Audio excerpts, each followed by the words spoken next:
अब तक आपने मुझे वायरस और वॉर्म्स के बारे में बताया है। ट्रोजन हॉर्सेस के बारे में तो कुछ बताया ही नहीं। नेटवर्क का प्रयोग करते वक्त क्या किसी और तरह के भी खतरे हैं नंदिता मैम? हाँ राजेश, कई हैं। चलो तुम्हें कुछ और खतरों के बारे में बताती हूँ जिनसे तुम्हारा सामना हो सकता है। वायरसेस और वॉर्म्स के अलावा दूसरे खतरे भी, वो कौन से हैं मैम? स्पाईवेयर्स भी होते हैं जिनके बारे में तुम्हें जानना चाहिए। स्पाईवेयर्स ठीक वैसे ही काम करता है जैसे कोई इंसान समाज में रहकर उसके दायरे में काम करता है। जब हम कहीं आते जाते हैं तो उस समाज के सभी लोग हमें देख सकते हैं, हमसे बात कर सकते हैं। यहाँ तक कि उस वक्त तुम क्या कहते हो, चर्चा करते हो, कहाँ जाते हो, तुम्हारे आसपास के लोगों को पता रहता है। तुम सड़क पर जा रहे हो, इमारत की लिफ्ट में जाते हो, मेट्रो रेल से जाते हो, किसी कैंटीन या रेस्टोरेंट में जाते हो, तो वीडियो कैमरास तुम्हारी हर हलचल को रिकॉर्ड कर रहे हैं। उसी तरह जिस भी वक्त तुमने इंटरनेट पर लॉगिन किया या अपना फोन स्विच ऑन किया जो इंटरनेट से जुड़ा हुआ है, तो तुम्हारी सारी गतिविधियां किसी दूसरे सिस्टम के साथ साथ तुम्हारे सिस्टम में कहीं दर्ज हो जाती हैं। ये डेटा इंटरनेट पर मौजूद सभी को मिल सकता है, अगर कोई लेना चाहे तो।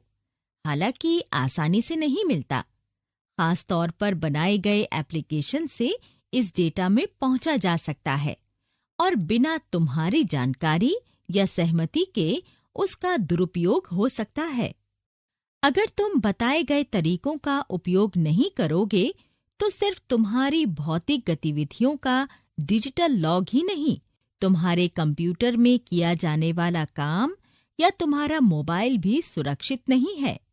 उस प्रकार का मालवेयर जो बिना जानकारी या अनुमोदन के तुम्हारी सूचना चोरी करने का प्रयास करे, उसे स्पाईवेयर कहते हैं। ये तुम्हारा पासवर्ड जानने के लिए एक वैध प्रोग्राम के जरिए वेब ब्राउजिंग डेटा का पता लगाने या कीबोर्ड पर दबने वाली कीज की निगरानी करता है ताकि तुम्हारा पासवर्ड पता कर सके। नंदिता मैम, तो हमें कैसे पता चलेगा कि हमारे कंप्यूटर में स्पाईवेयर घुस गया है? राजेश, जब भी तुम्हें ऐसा लगे कि तुम्हारा कंप्यूटर ठीक तरह से काम नहीं कर रहा है, खासकर जब अजीब पॉपअप्स दिखाने लगे, वेबसाइट्स वहां भेजने लगे जहां तुम नहीं जाना चाहते, तुम्हारी ईमेल संपर्क सूची में मौजूद दोस्तों को अजीब स्पैम संदेश मिलने लगे और लगे कि तुमने भेजा है पर हकीकत में तुमने नहीं भेजा है, तब समझ लेना कि तुम्हारे कंप्यूटर में स्पाईवेयर घुस गया है। सच में? तो क्या स्पाईवेयर भी कई तरह के होते हैं नंदिता मैम?